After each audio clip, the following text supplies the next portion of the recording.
Hi, and welcome on our tutorial on how to do stoichiometry problems. I've posted what I call stoichiometry roadmap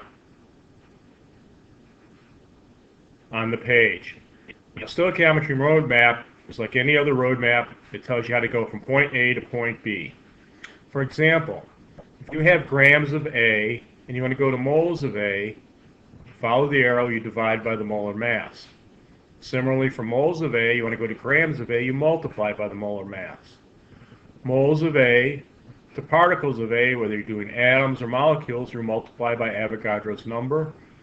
Particles of A back to moles of A, you divide by Avogadro's number. Go from moles of A to moles of B, you're going to use the coefficients in the equation. From moles of B to grams of B, multiply by the molar mass. Grams of B to moles of B, divide by the molar mass.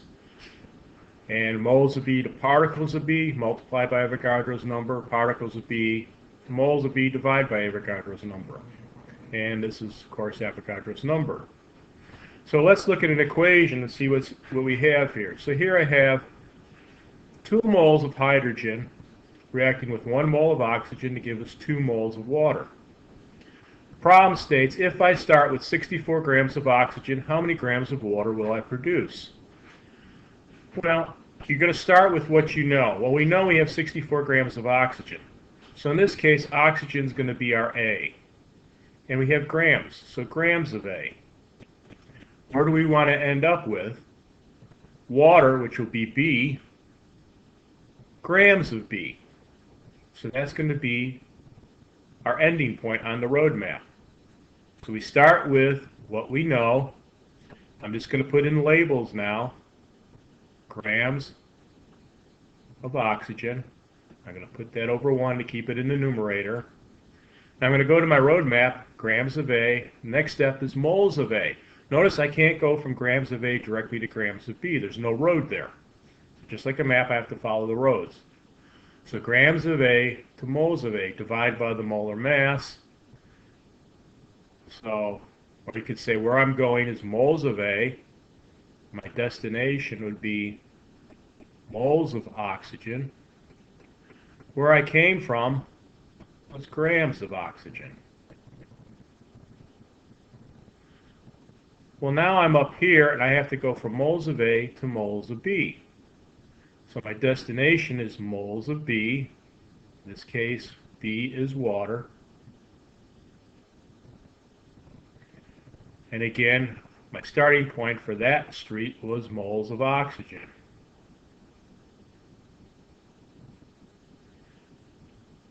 Now I'm at moles of B. I have to go to grams of B. My destination is grams of water. I started at moles of water. Notice now the moles of water cancel, the moles of oxygen cancel, the grams of oxygen cancel. What I'm left with, is the grams of water, which is what I'm looking for. Now I go back and put in my numbers. How many grams of oxygen did I start with? 64.00. Here, 1 mole of oxygen, what is its molar mass? I have 2 oxygen atoms. If you look on the periodic table, I'm going to round, oxygen is roughly 16. So 2 of them would be 32. Now when you do these calculations, you will use the actual atomic mass that's in your periodic table. Here, from moles to moles, which is this part up here, I use the coefficients. I look at the equation. What is the coefficient in front of water? 2. What is the coefficient in front of oxygen? 1. And over here, 1 mole of water is how many grams? Oxygen, again, I'm going to round to 16. Hydrogen is actually 1.008 on your periodic table. I'm going to, for the purposes of this explanation, I'm going to make it 1. So I have 2 hydrogens, that's 2. 1 oxygen is 16, 18. So now I have all the numbers in, I just do the math. 64 times 2, times 18 divided by 32. If you do the math, you come out with 74. And with significant figures, it's 0.00. These are always going to be exact numbers, or when you're using it, you'll have 2 decimal places. So 74 grams of water. Now let's look at another example.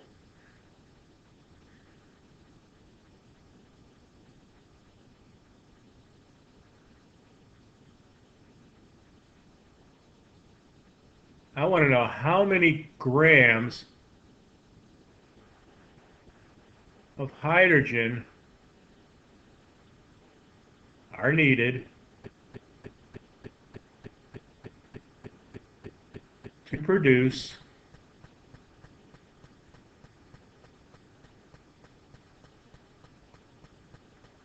120 grams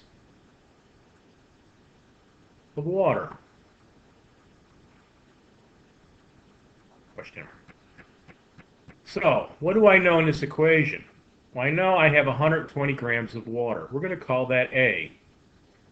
What am I trying to find out? How many grams of hydrogen I need to start with? We're going to call that hydrogen B. Although the map is symmetrical, you can go in either direction. I prefer to start with the known product quantity is A. So, again, 120 grams of water. And I always put it over 1 to keep it in the numerator. Grams of A, where do I go from grams of A? Moles of A.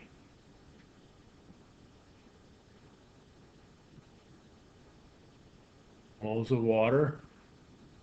Where did I start? Grams of water. Now I'm up here. I got to go from moles of A to moles of B. In this case, B is hydrogen.